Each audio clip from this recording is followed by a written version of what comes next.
লোকে যখন কাজ করে ফেরে গরমে অস্থির, তখন লোকে আমাকেই ভালোবাসে, আমি ছাড়া তাদের গতি নেই, আমি জানি। শোন ভাই সিলিং পাখা, এখানে আমি আছি, বুঝলি? ভেবেচিন্তে কথাটা বল। লোকের যখন গরমে গাঁড় ফেটে যায়, তোকে দিয়ে আর কাজ হয় না, তখন আমিই তাদের লাস্ট উপায়, বুঝলি? ভেবে কথা ভাববার কি আছে, ভাববার কি আছে, তোকে অত চালাই না, আমাকেই ওদের বেশি প্রয়োজন। হ্যাঁ হতে পারে তোকে প্রয়োজন, কিন্তু তোকে দিয়ে কাজ মেটে না, তুই তো ওপর থেকে গরম হাওয়া নাবাস। আসল মজা তো আমিই দিই ওদের, ফুরফুর করে হাওয়া দিই, লুঙ্গির তলা দিয়ে পর্যন্ত হাওয়া ঢুকে যায়। এ উলাউটোরা দা, আমি এখন এইখানে আছি, হাত পাকা, বুঝলি? যখন কারেন্ট চলে যায় তখন কোথায় থাকিস তোরা?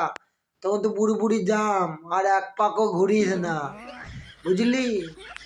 এই রে মারা, এই ব্যাপার এখানে করতে গেল মেয়ে মারা হাত পাকা, এখানে আবারও চুলকাতে চলে এলো, হচ্ছে সিলিং পাকার সঙ্গে টেবিল পাকার আর হাত পাকা। তুই এখানে মারা কি করতে এই চিড়ে মারা, যা তো। পদ ভাবে আমি বড়, রদ ভাবে আমি বড়, হাসেন অন্তর্যামী। তা আমি মারা তোদের কীর্তি দেখে হাসছি, তোরা থাম থাম থাম, এত কথা তোদের মুখে মানায় না।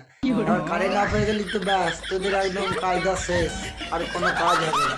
তাই যতক্ষণ এইখানে আমি আছি চুপ।